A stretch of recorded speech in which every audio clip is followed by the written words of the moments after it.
hurt a fly. And for someone to turn around and do something to my child. A grieving mother pleads for answers 1 week after her son's murder. Gilbert Fowler was found shot to death last Wednesday.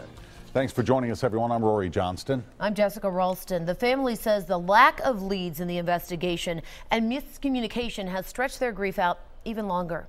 News Channel 5's Todd Walker is here now. And Todd, this family's in a situation that's really incredibly tough to handle. Oh, absolutely, Rory. It has been a week and they still have no idea what happened and still have not been able to lay Gilbert Fowler to rest. I don't wish this type of pain on anyone,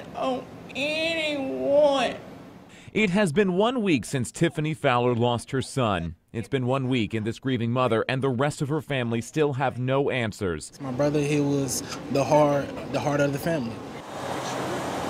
24-year-old Gilbert Fowler was found shot to death outside a North Nashville home that no one had lived in for a few months. Gilbert, known as Gizzy to his friends, was transgender and was found dead wearing women's clothes. The family says the police have no leads right now. I pray for this person every night. Every night, I pray for the person who took my child, but justice does need to be served.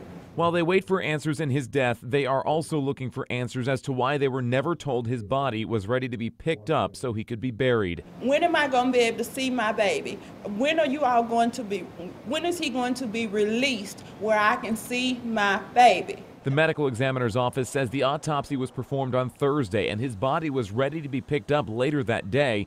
Gilbert's mother says no one told them that, and they waited 5 days with no notice.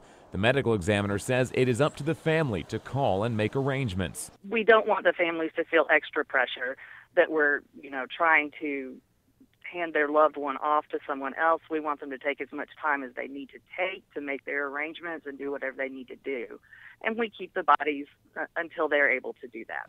Lord, we pray now that But now, more than anything, this family wants closure. Gilbert was a person. I don't care how he dressed. I don't care what type of clothes he wore. Gilbert was my baby. He was mine, and he was human. I spoke to Metro Police tonight. They said that they were with the family on Friday as they were on hold with the medical examiner's office. Police said they thought they had made it clear that the family needed to make arrangements for their son's body to be recovered. It's not clear where the breakdown in communication was. Roy, Metro Police say they still continue to track leads to try and find Gilbert's killer. And obviously so emotional for the family. For sure. Todd. Tomorrow is International Transgender Day of Remembrance to remember victims of hate violence. Tennessee organizers are dedicating tomorrow's ceremony partly in honor of Fowler. Right now, investigators do not think this was a hate crime.